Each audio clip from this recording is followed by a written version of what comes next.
Hey guys, it's Dom here, and today I've got a bit of a weird video for you.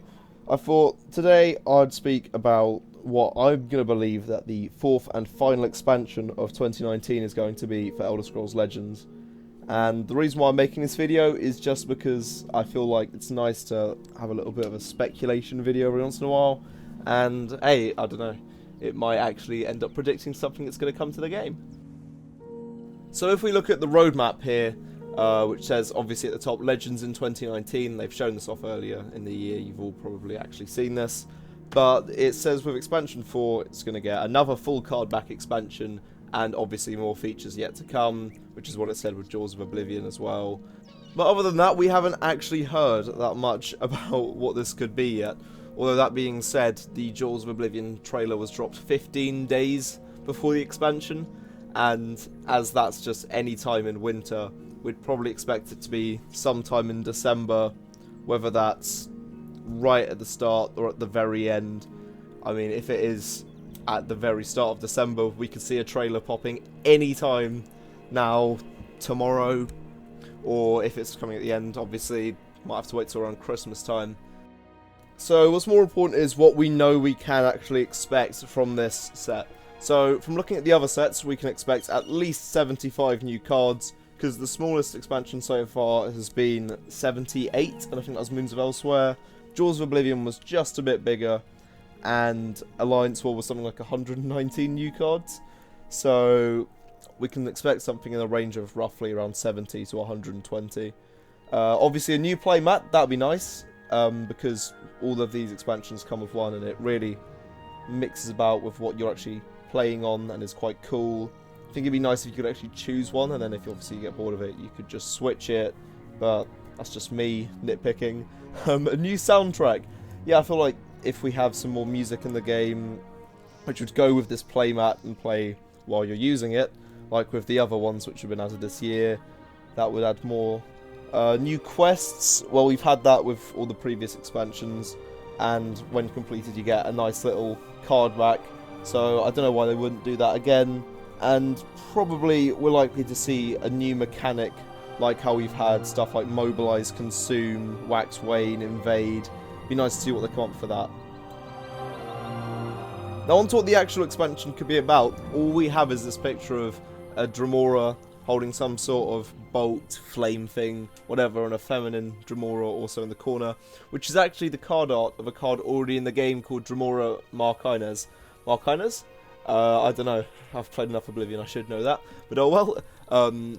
And obviously the things we can notice about this card is that it's a Daedra and is a legendary, but that doesn't really tell us much, and as we've just had an expansion filled with Daedra, it again puts us back on a confusing drawing board of ideas.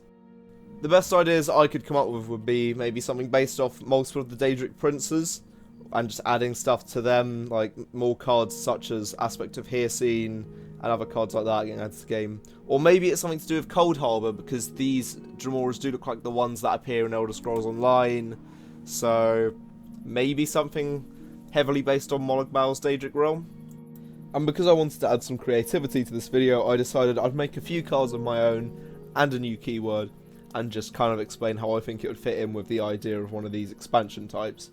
So all three of these are actually made for the idea of Daedric princes, or even Cold Harbour, I guess, for Mace of Molag Bal. But yeah, I'll just quickly talk through them. So Epidemic is the keyword, which is when one of these cards deals damage to a creature, the damage that they dealt to the creature is also dealt to the opponent.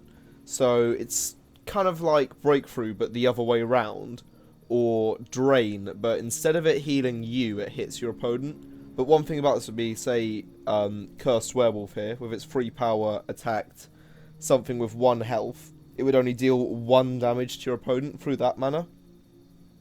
So it would be the thing of whatever damage that creature received, the opponent's face would take it as well. And I think it's kind of cool, but I feel like with Drain and Breakthrough also being in the game, it wouldn't be very balanced to add. But other than that, I'm actually going to go through these cards now. So Mace of Molag Bal is a 5-cost legendary unique item with Epidemic +2/+1. Slay your opponent's creatures cost 1 more next turn. And the reason why I thought that effect would be cool for it is because it's also been known as the Vampiric Mace because of how it usually drains targets of stamina and magicka, so that it's kind of draining them of the force to play because it's, you know, knocking all their cards up by one.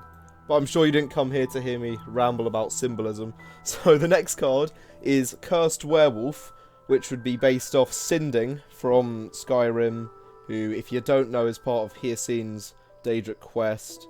Basically, he got given a cursed ring of Hircine, which at random points will just turn him into a werewolf, and because of this going off at the wrong time, he unfortunately killed a little girl, and yeah, he got sent to prison for it, and you have to hunt him down. So the idea of this card would be that at the end of your turn, it just battles a random enemy creature because he has no control over it, like how Sinding didn't have any control over the ring. But yeah, it's another one of these cards where I've got a bit more symbolism. I apologise. Actually, I just remember what Auror and Manipulator does, and that's even more symbolism, so hold him for that. Because he has the ability where when he slays a creature, he can become a different attribute. So this would be really good for decks with Unite the Houses in, and the reason why he has that effect is because their kind of race in the lore has a special power to kind of manipulate light and colour, which I thought would be pretty cool. But yeah, that's just my kind of random waffly attempt to make some cards which could fit with my assumptions of what the expansion could be.